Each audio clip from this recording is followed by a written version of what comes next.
ہمیں کچھ تو کرنا چاہیے، وہ ہاتھ پاؤں ملانے چاہیے، اور کچھ نہیں تو مہدی کا راستہ جو ہے صاف کرنا چاہیے، تمہید کرنی چاہیے، ان کے راستہ ہموار کیا جائے۔ تو یہ ان کی بڑی عظمت ہے۔ آیت اللہ خمینی صاحب بھی کہ اہل تشیع ایران کے جو ہے انہوں نے یہ بات منوا دی کہ ہم بالکل انرٹ نہیں بیٹھے رہیں گے، بلکہ اپنے نائب عوام کو ایسا کھڑا کیا ہے کہ 20,000 سے لے کر 30,000 کے درمیان انسانوں نے جانے دی۔ عورتوں کے جلوس نکلے، شیرخوار بچہ گود میں ہے عورت کے، اور گولی کھا رہی ہے، مر رہی ہے، گر رہی ہے۔ افسوس کی زندگی کتنی عزیز ہوتی ہے، اور شیرخوار بچے کے لیے ماں کی جو زندگی ہے، اس ماں کو اپنی زندگی کتنی عزیز تر ہوگی کہ اپنے لیے نہیں تو اس بچے کے لیے مجھے جینا ہے کہ نہیں، گولیاں کھائی ہے، گری۔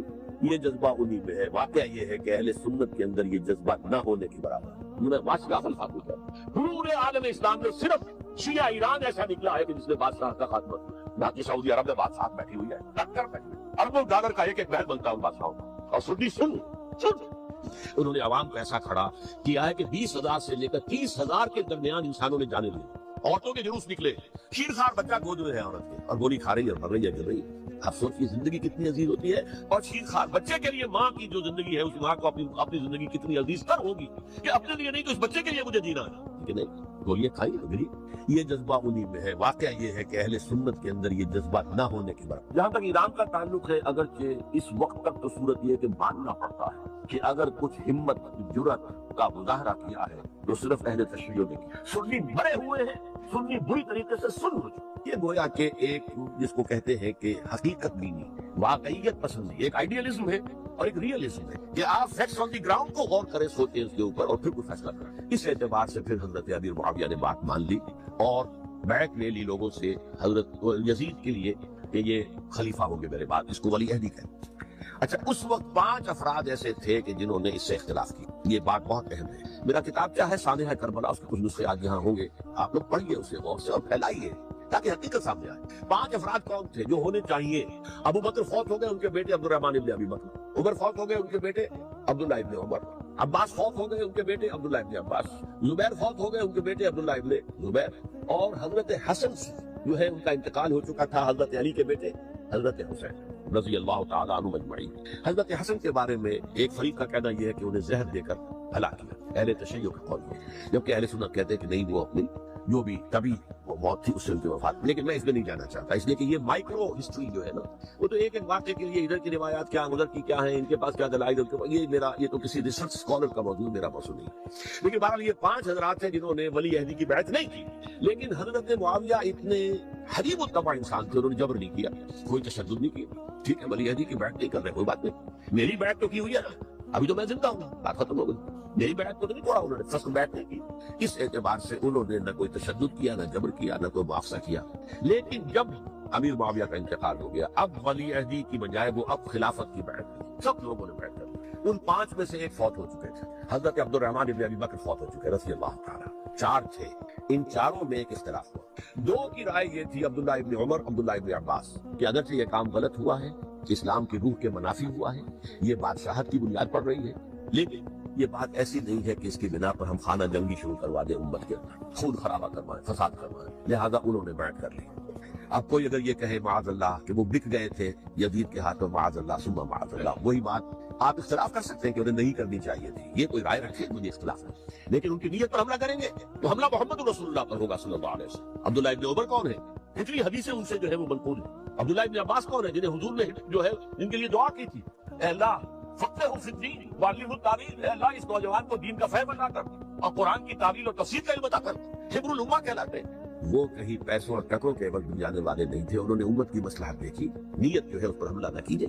البتہ اختلاف کا حق آپ کو حاصل ہے۔ 2 حضرات جو ہے ڈٹے رہے کہ نہیں، ہمیں کم وقت میں ریزسٹ کرنا ہے۔ عبداللہ ابن زبیر عمر کے اعتبار سے وہ بڑے ہیں، مسلمانوں میں سب سے پہلے ولادت مدینے میں جا کر جو ہوئی ہے عبداللہ ابن زبیر کی ہوئی ہے۔ ہجرت کر کے جب مہاجرین وہاں پہنچے، کچھ عرصے تک کسی کے یہاں کوئی اولاد نہیں ہوئی، تو لوگوں نے تانے دینے شروع کر دیے کہ معلوم ہوتا ہے کہ یہاں آ کر یہ مکے کے رہنے والے جو ہے کمزور ہو گئے ہیں، ان کے اولاد ہی نہیں ہو رہی۔ تو عبداللہ ابن زبیر کی ولادت ہوئی ہے، یہ حضرت ابو بکر کے نواسہ ہیں، حضور کی زوجہ محترمہ حضرت عائشہ کی بہن، حضرت دیکھیے ابھی نام نکل گیا ہے جی، حضرت اسماء رضی اللہ تعالیٰ عنہا عنہما، یہ ان کے ساتھ آتے ہیں، حضرت زبیر کے بیٹے۔ ان کا فیصلہ ہوا کہ ہمیں رجسٹ کرنا ہے کم وقت میں، ایٹ اینی کاسٹ۔ حضرت حسین ابن علی رضی اللہ تعالیٰ عنہ کا بھی فیصلہ ہوا کہ ہمیں رجسٹ کرنا ہے کم وقت میں۔ البتہ ان میں بھی ایک اختلاف ہو گیا، یعنی یہ دو تو جڑے رہے، ان دو میں اختلاف ہو گیا۔ عبداللہ ابن زبیر کا کہنا یہ تھا کہ ہمیں حجاز میں رہنا چاہیے، یہ سرزمین ہے جس میں نبوت کی برکات سب سے زیادہ ہے، یہاں ہم مضبوط قلعے کے اندر ہیں، ہمیں یہاں سے جو ہے رجسٹ کرنا چاہیے اور ختم کرنا چاہیے اس نظام کے اندر جو خرابی آ گئی ہے اس کو۔ حضرت حسین رضی اللہ تعالیٰ عنہ کے پاس خطوط کا داتا بنا ہوا تھا، کوفے سے لوگ خط لکھ رہے تھے، آئیے آئیے آئیے، ہم آپ کے ہاتھ میں بیعت کریں گے، ہم آپ کے ہاتھ میں بیعت کریں گے، ہم آپ کے ہاتھ میں بیعت کریں گے۔ یہی وہ کوفہ جو حضرت علی کا دارالخلافہ رہا تھا اور جو پھر صبائیت کا گڑھ بن گیا تھا۔ چنانچہ حضرت حسین نے حضرت مسلم بن عقیل کو بھیجا وہاں پر کہ میرے نمائندے کی حیثیت سے جا کر وہاں پر بیعت لو، 10-12 ہزار افراد نے بیعت کر لی۔ لیکن اس کے بعد یزید کی طرف سے گورنر بنا کے بھیجا گیا ابن زیاد کو، ابن زیاد نے آ کر جو تشدد کیا اور سختی کی تو سب کے سب بیعت توڑ کر اور سب منحرف ہو گئے۔ مخلصین تو وہ تھے نہیں، الکوفی لایوفی، کوفی جو ہے وہ تو کوئی وعدہ وفا کرنے والا ہوتا ہی نہیں، بیعت توڑ دی، فمن نکث فانما ينكث على نفسه، بیعت کے بعد بیعت توڑ دینا بہت بڑا گناہ، توڑ دیا۔ ادھر اطلاع مل گئی حضرت حسین کو، چل چکے تھے، وہ راستے میں تھے کہ وہاں تو مسلم بن عقیل شہید ہو گئے اور سب لوگوں نے بیعت توڑ دی۔ اب واپس جانا چاہتے تھے لیکن مسلم بن عقیل کے بیٹے جو ہے اڑ گئے۔ یہ عرب کی اپنی ایک جو ہے پرانی ان کی حمیت اور ان کا قبائلی نظام کہ اب ہم اپنے والد کے خون کا قصاص لیے بغیر نہیں جائیں۔ حضرت حسین رضی اللہ تعالیٰ عنہ کی مروت اور شرافت، یہ میرا ساتھ دینے کے لیے آئے تھے، اب میں ان کا ساتھ نہ دوں تو یہ تو شرافت بغض کے خلاف ہے۔ اچھا چلو چلتے۔ وہاں جا کر بھی عین اپنے میدان کے اندر بھی حضرت حسین رضی اللہ تعالیٰ عنہ نے 3 چیزیں پیش کی ان کوفیوں کے لشکر کے خلاف۔ سب سے بڑا لشکر کے اندر سب سے بڑے تو کوفی تھے جنہوں نے بیعتیں کی ہوئی تھی حضرت حسین کے ساتھ۔ دیکھو مجھے جانے دو واپس حجاز کی طرف، یا مجھے سرحدوں پر بھیج دو تاکہ میں کافروں کے ساتھ جنگ کرتے ہوئے اپنی جان دے دوں، یا مجھے یزید کے پاس جانے دو، میں اپنا معاملہ اس سے طے کر لوں۔ لیکن کوفیوں کو یہ گوارا نہیں۔ اگر یہ یزید کے پاس پہنچ گئے تو ہمارا کچا چٹا چٹھا بیان کر دیں گے کہ مجھے تو ان لوگوں نے برگلا کر بلایا تھا۔ اس لیے کہ دیکھیے حضرت امیر معاویہ کے 20 سالوں کے دوران میں بتا چکا ہوں ان کی حکومت اتنی مستحکم تھی کہ اس کے خلاف کوئی فتنہ اٹھانا ممکن نہیں تھا۔ اب چونکہ چینج اوور ہوا تھا، اور چینج اوور میں آپ کو معلوم ہوتا ہے کہ ایک جس کو کہتے ہیں every thing is in the melting پاٹ، ابھی تو یہ درمیان کے اندر معاملہ ہے، تو انہیں باقا بلا سر اٹھایا حضرت حسین رضی اللہ تعالیٰ عنہ کو، جو خطوط لکھے جس کے تھیلے کے تھیلے اور بوریوں کی بوریاں بھری ہوئی حضرت حسین کے ساتھ تھی، وہ کہا کہ آئیے ہم آپ سے بیعت کریں گے، انہوں نے نہیں مانا۔ اور اصل میں حضرت حسین کے قاتل وہ کوفی، وہ بزدل، وہ منافق جنہوں نے بیعت کر کے بیعت توڑی، اور اب وہ آ گئے کہ اگر یہ حسین رضی اللہ تعالیٰ عنہ بچ کر کہیں یزید کے پاس پہنچ گئے تو پھر ہمارا کچا چٹھا جو ہے وہ سامنے آ جائے گا اور ہماری پھر شامت آ جائے گی۔ لہٰذا انہوں نے قتل کیا حضرت حسین کو رضی اللہ تعالیٰ۔ ایک بات جو علامہ ڈاکٹر قلب صادق نے فرمائی، اور مجھے میرے علم میں یہ بات پہلے نہیں تھی، وہ یہ کہ حضرت حسین کے قتل کا فتویٰ ایک بہت بڑے مفتی نے دیا تھا۔ یہ بات بھی ذرا سمجھ لیں، حضرت حسین رضی اللہ تعالیٰ عنہ کے قتل کا فتویٰ ایک بہت بڑے مفتی نے دیا۔ کیوں دیا تھا؟ اس لیے کہ حضور کی احادیث موجود ہیں کہ جب ایک شخص کی ایک خلیفہ کی بیعت ہو جائے تو دوسرا اگر کھڑا ہو تو اسے قتل کرو، کھلی حدیث۔ اسی لیے ایک بہت بڑے مفسر بھی ہے، فقیہ بھی ہے، قاضی ابن العربی رحمۃ اللہ علیہ۔ ایک ابن عربی ہے الف لام کے بغیر، ابن عربی، وہ بہت بڑے صوفی ہیں، فلسفی ہیں، اندلس کے ہیں۔ یہ قاضی ابن العربی ہے جنہوں نے قرآن کی تفسیر لکھی ہے اس اعتبار سے کہ صرف ان آیات کی تفسیر جن سے کہ فقہی احکام جو ہے ان کا استنباط ہوتا ہے۔ یہ 2 تفسیریں اس طور سے لکھی گئی ہیں قرآن مجید کی، احکام القرآن ان کا نام ہے دونوں کا، جن میں سے ایک جو ہے قاضی ابن العربی کی ہے، ان کا ایک جملہ نقل ہوتا ہے، قتل الحسین بسیف جدہ، حسین قتل ہو گئے اپنے ہی نانا کی تلوار سے۔ وہ تلوار کیا تھی؟ جب کسی کی بیعت ہو چکی ہو پھر کوئی کھڑا ہو مدعی خلافت قتل۔ میرے نزدیک حضرت حسین مدعی خلافت نہیں تھے، یہ بات اس وقت سامنے لوگوں کے نہیں آئی، بلکہ حکومت نے یہ باور کرا دیا کہ یہ تو باغی ہے، یہ مدعی ہے خلافت کے، انہوں نے تو دعویٰ نہیں کیا خلافت، وہ تو صرف اس عمل کو روکنے کے لیے میدان میں آئے تھے۔ اور اس بات کو اچھی طرح سمجھ لیجئے کہ اس وقت تک یہ جو تصور آج ہمارے پاس ہے کہ ریاست علیحدہ ہے، حکومت علیحدہ ہے، state of Pakistan, we are loyal to the state of Pakistan, ہم ریاست پاکستان کے وفادار ہیں، گورنمنٹ آف پاکستان کے وفادار نہیں ہے۔ We are not loyal to the government. Government تو کبھی بے نظیر کی تھی، ہم اس کے خلاف تحریک چلا رہے تھے، یا کبھی کسی اور کی تھی اس کے خلاف تحریک چل رہی ہے، یا کبھی ضیاء الحق کی تھی اس کے خلاف تحریک چل رہی ہے۔ گورنمنٹ کو بدلنا تو عوام کا حق ہے، آج اس وقت نہیں تھا، اس وقت ریاست اور حکومت کا کوئی فرق نہیں تھا، لہذا جو حکومت کے خلاف کرے گویا کہ باغی ہے۔ یہ ہے اصل میں وہ پیچیدہ مسئلہ کہ کیوں کسی مفتی نے فتویٰ دے دیا، اس لیے کہ اس وقت تک ریاست اور حکومت کا فرق واضح نہیں تھا دنیا پر۔ یہ تو ابھی کوئی 100-150 سال کی بات ہے کہ آج ہمارا جو پولیٹیکل سائنس کا ایوولوشن ہوا ہے وہ اس اسٹیج تک پہنچ گیا ہے کہ اسٹیٹ علیحدہ ہے، حکومت علیحدہ ہے۔ حکومت تو اسٹیٹ کے 3 آرگنز میں سے ایک آرگن ہے، ایڈمنسٹریشن حکومت کی ہے، جوڈیشری ہے اور لیجسلیچر ہے، 3 آرگنز ہیں بڑے بڑے، ان میں سے ایک ہے۔ تو حکومت کو بدلنا تو عوام کا حق ہے، چاہے وہ ووٹ کے ذریعے بدلے چاہے ایجیٹیشن اگر پرامن ایجیٹیشن ہے اس سے حکومت کو بدلنے کا حق حاصل ہے دستوری طور پر ہر اعتبار سے. اس وقت یہ نہیں تھا، لہذا صورتحال یہ بن گئی کہ حکومت وقت نے باور کرا دیا مسلمانوں کو. ورنہ سوچئے نواسہ رسول کو ختم کرنا کوئی آسان کام تھا. آخر سب کلمہ گو تھے کہ نہیں تھے؟ کلمہ گو تو تھے اور حضور سے عقیدت اور محبت میں کبھی. لیکن یہ کہ فتویٰ اگر ایک بہت بڑے مفتی کا جو کہ حضرت علامہ ڈاکٹر قلب صادق صاحب نے فرمایا، مجھے اس مفتی کا نام بھی معلوم نہیں، کہ ایک مفتی کا فتویٰ تھا وہ، جس کے بنا پر اب ان لوگوں نے حضرت حسین کو قتل کیا. اور یہی وجہ ہے کہ انہوں نے پھر خیموں کو بھی آگ لگا دی. بھائی حالانکہ دیکھیے اگر دشمنی کا انتقام ہوگا تو حضرت علی بن حسین جو بیمار تھے، جو بعد میں زین العابدین رحمت اللہ علیہ کے نام سے پھر یہ اہل تشیع کے چوتھے امام معصوم ہے، حضرت علی، حضرت حسن، حضرت حسین اور پھر حضرت علی بن حسین زین العابدین رحمت اللہ علیہ، کیا ان کو بھی قتل کرتے تھے؟ حضرت حسین کی نسل ہی ختم ہو جاتی. یہ نہیں کہ آج کیوں لگائی؟ آج اس لیے لگائی کہ وہ جو ڈاکومنٹری پروف ہے ہماری غداری کا یزید کے خلاف حضرت حسین کو جو ہم نے دعوت دی، وہ جو ڈاکومنٹری پروف خطوط کی شکل میں موجود ہے وہ ختم ہو جائے، ڈسٹرائے ہو جائے. اس کے لیے انہوں نے خیموں میں آ گئے. بہرحال یہ ہے تاریخی پس منظر، یہ اسی سبائی فتنے کا تسلسل ہے جس نے سب سے پہلے حضرت عثمان کی جان لی رضی اللہ تعالیٰ عنہ.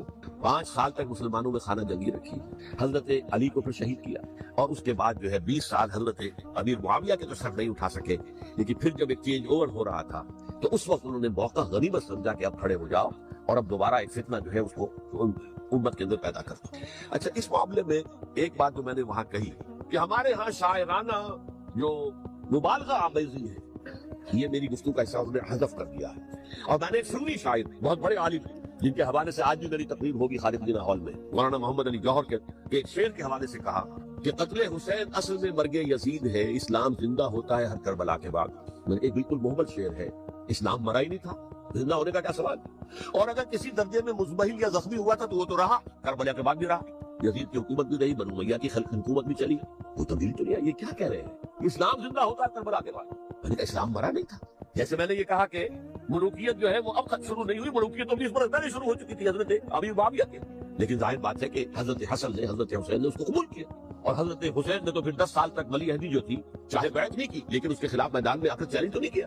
اس اعتبار سے یہ معاملہ جو ہے اسلام زندہ ہوتا ہے کربلا کے بعد، یہ بے تکی بات ہے.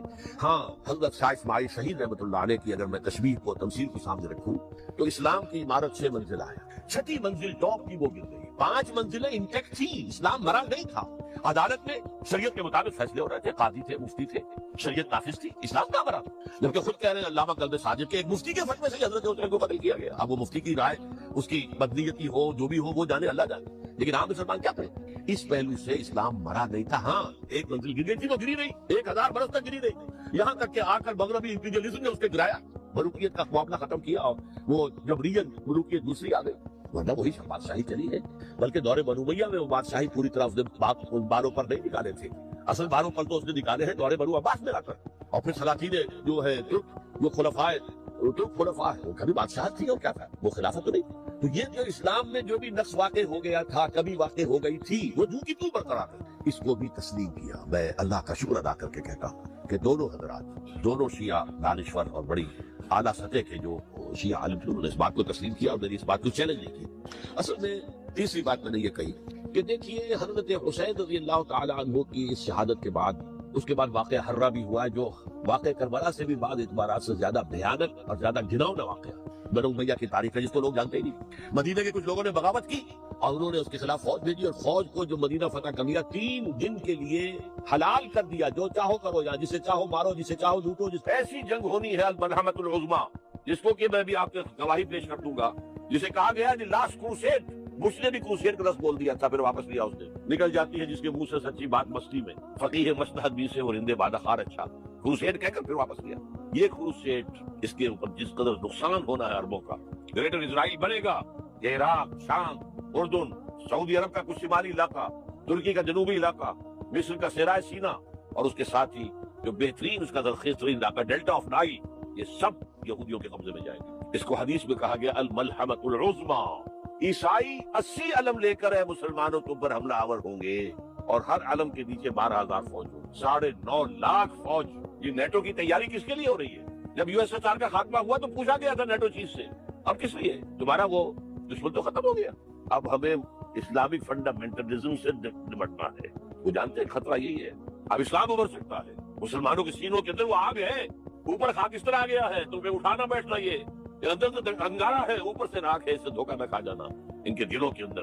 اور بش نے کہا تھا مسلمان چاہتے ہیں کہ ہسپانیہ سے لے کر انڈونیشیا تک نظام خلافت قائم کریں، اور میں حیران ہوا تھا کہ اس کمبخت کو ہسپانیہ کا خیال کیسے آ گیا؟ ہمیں تو کبھی آتا ہی نہیں، ہم تو بھول گئے، وہ تو 500 برس پرانی بات ہے جبکہ وہاں سے ہمیں نکال دیا گیا تھا۔ اگرچہ اقبال نے کہا تھا ہے ارض فلسطین پہ یہودی کا اگر حق، ہسپانیہ پر حق نہیں کیوں اہل عرب کا؟ ہسپانیہ میں تو 800 سال حکومت کی مسلمانوں نے، اور ابھی 500 برس ہی گزرے ہیں نا۔ یہودی تو ارض مقدس سے 2000 سال نکال